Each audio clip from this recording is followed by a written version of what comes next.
Right, welcome you guys to Discussing the Gossip Column.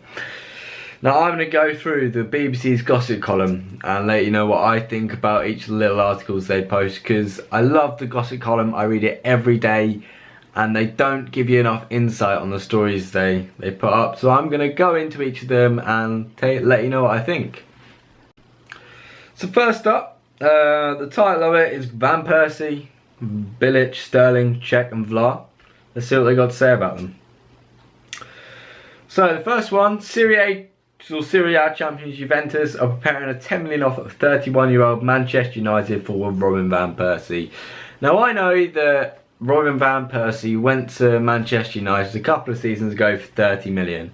Now he was an absolute revelation there. He scored loads of goals in his first season and he was brilliant. I'm sure many Manchester United fans will know how good he was that season. He was excellent at Arsenal as well. What a player. He was worth every penny of that 30 million Sir Alex Ferguson spent on him in that season. But this season he's not quite been as good. He's not scored as many goals. So unfortunately his value has dwindled. But has his value dwindled 20 million? I mean, this would be a fantastic signing for Juventus because they have a brilliant striker in Tevez. Again, he's getting on a bit. Now, one thing about Juventus, their starting 11 only had 2 players under 28 in the Champions League finals. So, is it necessarily the best thing them signing a 31-year-old? I certainly think so because he is a proven striker, and at 10 million, that is a great deal. Next up, Chelsea are lining up a £30 million offer for Napoli's Argentina striker Gonzalo Higuain, 27. Now again, quite a aging player, 27, but Higuain is a class player. He has played fantastically this year at Napoli, but is he going to be good enough for Chelsea? And for 30 million, I can think of some other strikers that might be a little bit more worth Chelsea's time. For instance, maybe Jackson Martinez. He's been playing fantastically. But is he up to the standard of Higuain? I'd certainly say so. So maybe Chelsea should look elsewhere if they're looking to sign Gonzalo Higuain. Again, just a little bit too much money. West Ham United hope to appoint their former defender and ex-Croatian manager Slaven Bilic as their new boss this week. That would be brilliant. He's the ex-boss of Croatia, and he's a decent manager. In fact, I think this deal has actually gone through, so fair play West Ham. West Ham fans, what do you think of Bilic being your new manager? I think it's quite a good signing for them. He's a very tough manager. I think he'll put a good style of play on West Ham. Well, Jackson Martinez just come up in this next one. Arsenal manager Arsene Wenger will move for Porto's Colombia forward Jackson Martinez, 28, if you can offload Lucas Podolski, among others. Now, I said just a minute ago that I thought Chelsea should go for a younger striker, but actually Jackson Martinez is older than Higuain, so my apologies for that. But offloading Lucas Podolski, I know Podolski doesn't have that much of a good record for Arsenal, but I still think he's an awesome player. You can see some of the goals he scored for Arsenal. I think he's still the leading goal scorer for Germany of all time, and what a player to have in your ranks. I think maybe Jackson Martinez won't have that much an effect in the Premier League. He's been good in the Portuguese league and internationally, but maybe the Premier League is going to be a little bit too difficult for him. And I think Lucas Podolski is a brilliant player. Maybe it isn't worth offloading him just yet. Maybe keep him for another season. He's got 1 more year in his contract. Just keep him and see how he does. Play him a bit more. I think he's a good player and I think they should keep him. Wenger is also keen on signing Sevilla and Poland midfielder, I'm going to slaughter this name, Grzegorz Krychowiak, 25, who has a 21 million buyout clause in his contract. Defensive midfielder, he is, I don't know too much about him apart from that, but I do think Arsenal do need a good defensive midfielder. They need to bolster their defence. But again, 21 million is quite a lot of money. I think Coquelin has been excellent, and if they still want one holding midfielder instead of the 2, I think Coquelin will be absolutely perfect for them, unless they attract money elsewhere for him and then replace him with this Polish guy, then yeah, that could be worthwhile. But if you're spending 21 million on a backup player, that is just not worth it in my opinion.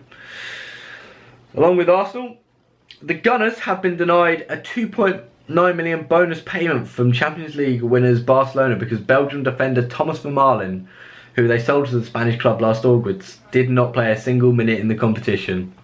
100% agree with that. They should not have any compensation because Vermaelen didn't play. It's not too sure why Barcelona made the signing, because they've already got a very good defence, and even though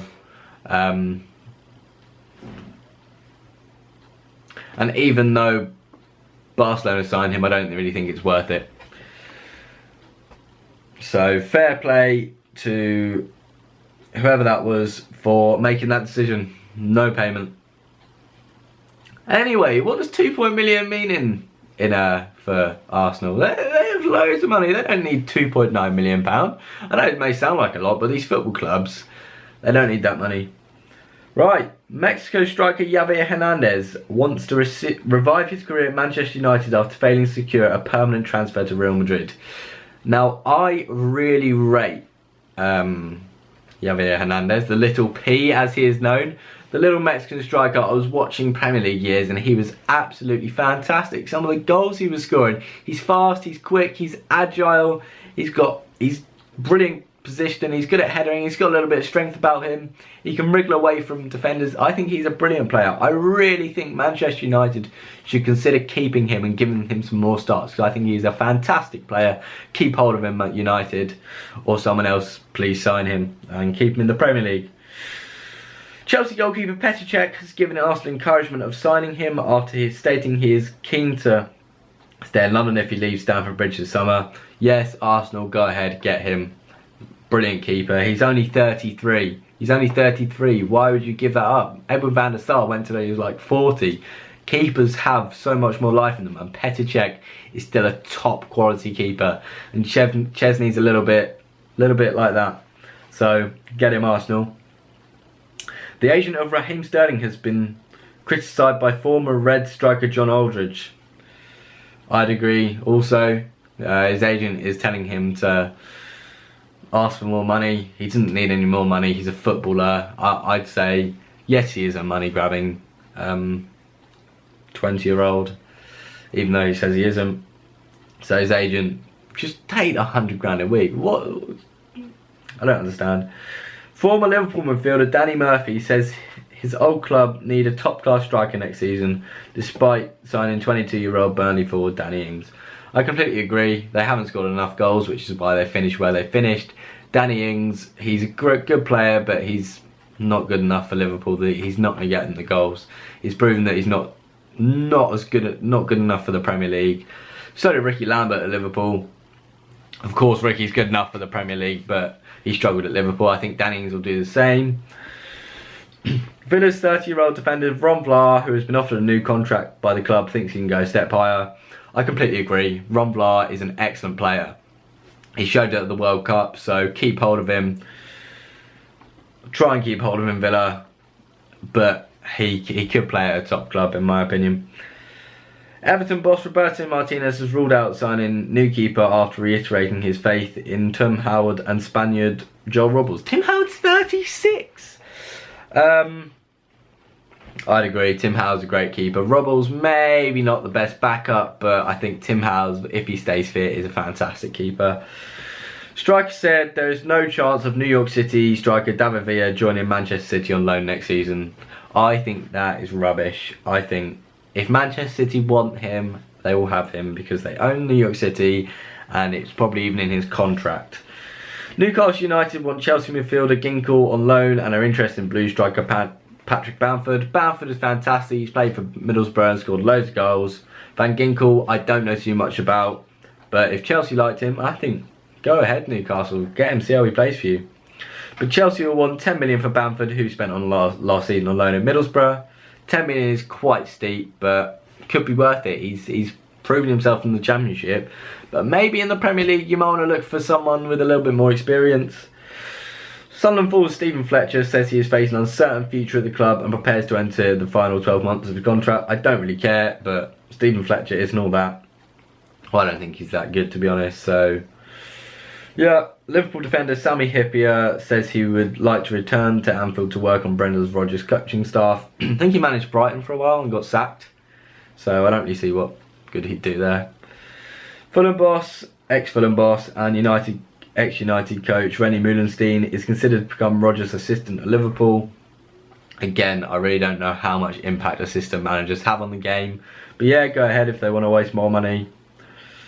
West Brom are pondering a move for Palace goalkeeper Wayne Hennessy. Who's their keeper? Ben Foster's brilliant. Why get rid of him? Maybe use Hennessy as backup. Hennessy had a good season in the Prem with Wolves, so maybe keep him.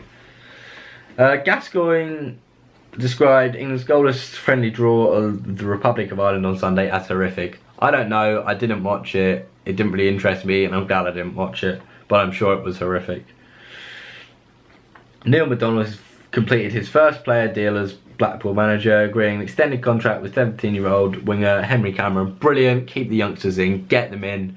Fair play to Neil McDonald. Please get Blackpool back. I think they're a great club, and I think it's really upsetting what's happened to them. Former West Ham United, Tottenham and QPR manager Harry Redknapp joined Twitter on Monday with his first message. Let's see what this is all about then. Go on, Harry. Go on. Liverpool's Italian striker has posted a picture on Instagram from his wedding at the weekend, including one with his mother, accompanied by the message: "My mum walking me down the aisle, beautiful day, thanks to all the guests, made it such a special weekend." Well played, Barini. Nice photo as well. Former Newcastle United striker Alan Shearer has urged forward Charlie Austin to join the Magpies in the street. In a tweet. Go on, Shearer, get Austin. What a great player he is. Aston Villa striker Darren Bent has sent a farewell message to the club's fans on Instagram after joining Derby County permanently. "Thank you for the fans who have stuck by me through the hard times. It has been a pleasure to play for you." Love you, Darren Bent. Hope you get some starts at Derby County. They're a good club. I hope you can keep them in the Premier League. And fair play to you for sending a nice message to the Villa fans. Finally, Dublin-based club Cabinteely FC has mocked Liverpool striker Mario Balotelli while tweeting their support of their goal-shy players. That's funny. Fair play to them. Manchester City striker Sergio Aguero has been given a 63 million price tag. Not by his club, but a group of Swiss sport mathematicians. That's a tongue twister. Brilliant. He's a great player. I'd pay 100 million for him. He's better than Gareth Bale. Get him now. Love Aguero. Right, guys, thank you for watching. Sorry it's a little bit long, but I hope you've enjoyed this. Let me know what you think of it in the description below, and I'll see you tomorrow.